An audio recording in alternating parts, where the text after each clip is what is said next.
ভুতুড়ে এই বাঁশঝাড়ের কাছে আসলে গা কেমন যেন ছমছম করে ওঠে। এর আশেপাশে যারা থাকে তারা কেমন করে থাকে, তাদেরকে একটু ভয় করে না? অনেক অনেক বাঁশঝাড় এই জায়গাটায়। মাঝে মাঝে আমি এখানে হাঁটতে আসি, তখনই আমার গাটা ছমছম করে ওঠে। এই পথ পেরিয়ে আরেকটু দূরে অনেক সুন্দর জায়গা হাঁটা চলার জন্য, বাট এখানে যখন আসি এই রাস্তাটা মাঝে মাঝে আমাকে পেরোতে হয়। শর্টকাট একটা রাস্তা বাঁশঝাড়ের নিচ দিয়ে। ঠিক সেরকম আমি যাচ্ছিলাম বাঁশঝাড়ের নিচ দিয়ে। মনে হচ্ছিল কোনো ভূতের ছায় কি আমার পা পড়েছে, নড়ে তো আবার ঘাড় মটকাবে। মাঝে মাঝে আমার এমন মনে হয় এখানে ভূত আছে, কারণ আমরা জানি হিজলতলা বাঁশগাছের নিচ দিয়ে অনেক সময় ভূত যাতায়াত করে, যার কারণে আমি একটু ভয় পাই। তবে এই যুগে এসব কথা মানায় না, তারপরও বলা যায় না, কারণ এমনও শুনেছি মানুষের বাসাবাড়িতেও জিন ভূত থাকে। আর জিন তো আছেই, এরা সবখানেই থাকে বাতাসের সাথে মিশে। যাই হোক, বাঁশতলাটা পেরুতে পেরেছি, সেটাই শান্তি। কিছুটা সময় সেখানে ছিলাম এবং দোয়া পড়তে পড়তে জায়গাটা পার হয়েছি। সুন্দর বিকেলের প্রকৃতি ভালো লাগে সব সময়। বিকেলের প্রকৃতি আমাকে খুব কাছে টানে।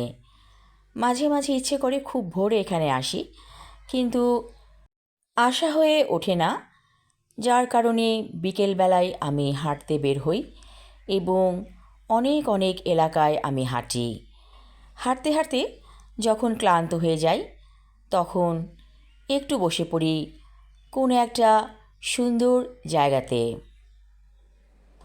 আসলে আমাদের দেশটা অনেক সুন্দর, সবুজের সমারোহ চারপাশে। এত সবুজ প্রকৃতিতে ভরা দেশ কোথায় আছে? বেশিরভাগ দেশ তো বরফে আচ্ছন্ন থাকে প্রায়ই, কিন্তু আমাদের এই 6 ঋতুর দেশ বাংলাদেশ সত্যি অসাধারণ। তবু মানুষ ছোটে বিদেশে, পাখি হয়ে উড়ে যায় দূর বহুদূরে। আমরা যদি আমাদের দেশটাকে সুন্দরভাবে গড়ে তুলি তাহলে তো আর কোনো কথাই নেই। আমাদের দেশের খাবার মজা, আমাদের দেশের প্রকৃতি সুন্দর, কোনটাই আছে আমাদের দেশের অসুন্দর? আমরা নিজেরা যদি সুন্দর স্বাভাবিক জীবনে বেঁচে থাকতে চাই তাহলে আমাদের সবাইকে ঐক্যবদ্ধ হতে হবে। তাহলে আমরা খুব সুন্দরভাবে বাঁচতে পারবো আমাদের সুন্দর দেশে। এত অক্সিজেনে ভরপুর দেশ, এত সুন্দর প্রকৃতি, সবুজের সমারোহ, সব কিছু মিলে আসলেই অসাধারণ। ভালো লেগেছে বিকেলের প্রকৃতি। মনে হয়েছে যেন প্রজাপতির মতো উড়ে উড়ে গিয়েছি দূর বহুদূরে। এই যে ভাটফুল, এই ফুলগুলোর গন্ধ অসাধারণ। এখানে এই ফুলের গন্ধ পেলে আমি আনমনা হয়ে যাই, খুঁজে খুঁজে বের করি এই ফুলগুলোকে এবং অনেকটা সময় আমি দাঁড়িয়ে থাকি ফুলের কাছে।